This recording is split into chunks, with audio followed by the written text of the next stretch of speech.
Chapter 47. Mrs. Dashwood did not hear, unmoved, the vindication of her former favorite. She rejoiced in his being cleared from some part of his imputed guilt. She was sorry for him. She wished him happy. But the feelings of the past could not be recalled. Nothing could restore him with a faith unbroken, a character unblemished to Marianne. Nothing could do away the knowledge of what the latter had suffered through his means, nor remove the guilt of his conduct towards Eliza. Nothing could replace him, therefore, in her former esteem, nor injure the interests of Colonel Brandon. Had Mrs. Dashwood, like her daughter, heard Willoughby's story from himself, had she witnessed his distress and been under the influence of his countenance and his manner, it is probable that her compassion would have been greater. But it was neither in Elinor's power nor in her wish to rouse such feelings in another by her retailed explanation, as had at first been called forth in herself. Reflection had given calmness to her judgment, and sobered her own opinion of Willoughby's deserts. She wished, therefore, to declare only the simple truth, and lay open such facts as were really due to his character, without any embellishment of tenderness to lead the fancy astray. In the evening, when they were all three together, Marianne began voluntarily to speak of him again, but that it was not without an effort, the restless, unquiet thoughtfulness in which she had been for some time previously sitting, her rising color, as she spoke, and her unsteady voice plainly showed. "I wish to assure you both," said she, "that I see everything as you can desire me to do." Mrs. Dashwood would have interrupted her instantly with soothing tenderness, had not Elinor, who really wished to hear her sister's unbiased opinion, by an eager sign, engaged her silence. Marianne slowly continued, "It is a great relief to me what Elinor told me this morning. I have no word exactly what I wished to hear." For some moments her voice was lost, but recovering herself, she added, and with greater calmness than before, "I'm now perfectly satisfied. I wish for no change. I never could have been happy with him, after knowing, as sooner or later I must have known, all this. I should have had no confidence, no esteem. Nothing could have done it away to my feelings." I know it, cried her mother. "Happy with a man of libertine practices, with one who had so injured the peace of the dearest of our friends and the best of men. No, my Marianne has not a heart to be made happy with such a man. Her conscience, her sensitive conscience, would have felt all that the conscience of her husband ought to have felt." Marianne sighed and repeated, "I wish for no change. You consider the matter," said Elinor, "exactly as a good mind and a sound understanding must consider it, and I dare say you perceive as well as myself, not only in this, but in many other circumstances, reason enough to be convinced that your marriage must have involved you in many certain troubles and disappointments, in which you would have been poorly supported by an affection, on his side, much less certain. Had you married, you must have been always poor. His expensiveness is acknowledged even by himself, and his whole conduct declares that self-denial is a word hardly understood by him. His demands and your inexperience together, on a small, very small income, must have brought on distresses which would not be the less grievous to you, from having been entirely unknown and unthought of before. Your sense of honor and honesty would have led you, I know, when aware of your situation, to attempt all the economy that would appear to you possible, and perhaps as long as your frugality retrenched only on your own comfort, you might have been suffered to practice it. But beyond that, and how little could the utmost of your single management do to stop the ruin which had begun before your marriage? Beyond that, had you endeavored, however reasonably, to abridge his enjoyments, is it not to be feared that instead of prevailing on feelings so selfish to consent to it, you would have lessened your own influence on his heart, and made him regret the connection which had involved him in such difficulties?" Marianne's lips quivered, and she repeated the word, "selfish?" in a tone that implied, "Do you really think him selfish?" "The whole of his behavior," replied Elinor, "from the beginning to the end of the affair, has been grounded on selfishness. It was selfishness which first made him sport with your affections, which afterwards, when his own were engaged, made him delay the confession of it, and which finally carried him from Barton. His own enjoyment or his own ease was, in every particular, his ruling principle. It is very true. My happiness never was his object. At present, continued Eleanor, he regrets what he has done. And why does she regret it? Because he finds it has not answered towards himself. It has not made him happy. His circumstances are now unembarrassed. He suffers from no evil of that kind, and he thinks only that he has married a woman of a less amiable temper than yourself. But does it thence follow that had he married you, he would have been happy? The inconveniences would have been different. He would then have suffered under the pecuniary distresses which, because they are removed, he now reckons as nothing. He would have had a wife of whose temper he could make no complaint, but he would have been always necessitous, always poor, and probably would soon have learned to rank the innumerable comforts of a clear estate and good income as of far more importance, even to domestic happiness, than the mere temper of a wife. I have not a doubt of it, said Marianne, and I have nothing to regret, nothing but my own folly. Rather say your mother's imprudence, my child, said Mrs. Dashwood. She must be answerable.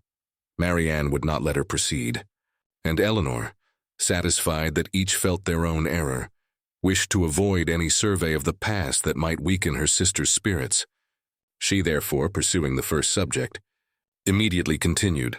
One observation may, I think, be fairly drawn from the whole of the story, that all Willoughby's difficulties have arisen from the first offense against virtue in his behavior to Eliza Williams.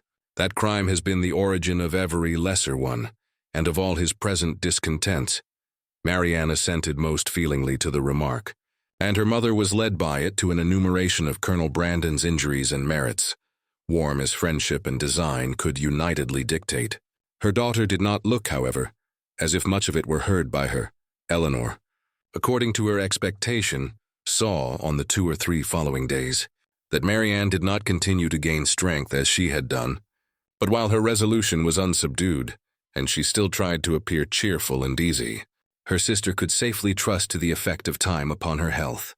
Margaret returned, and the family were again all restored to each other, again quietly settled at the cottage, and if not pursuing their usual studies with quite so much vigor as when they first came to Barton, at least planning a vigorous prosecution of them in future. Eleanor grew impatient for some tidings of Edward. She had heard nothing of him since her leaving London, nothing new of his plans, nothing certain even of his present abode. Some letters had passed between her and her brother, in consequence of Marianne's illness, and in the first of John's there had been this sentence: "We know nothing of our unfortunate Edward, and can make no inquiries on so prohibited a subject, but conclude him to be still at Oxford," which was all the intelligence of Edward afforded her by the correspondence, for his name was not even mentioned in any of the succeeding letters. She was not doomed, however, to be long in ignorance of his measures.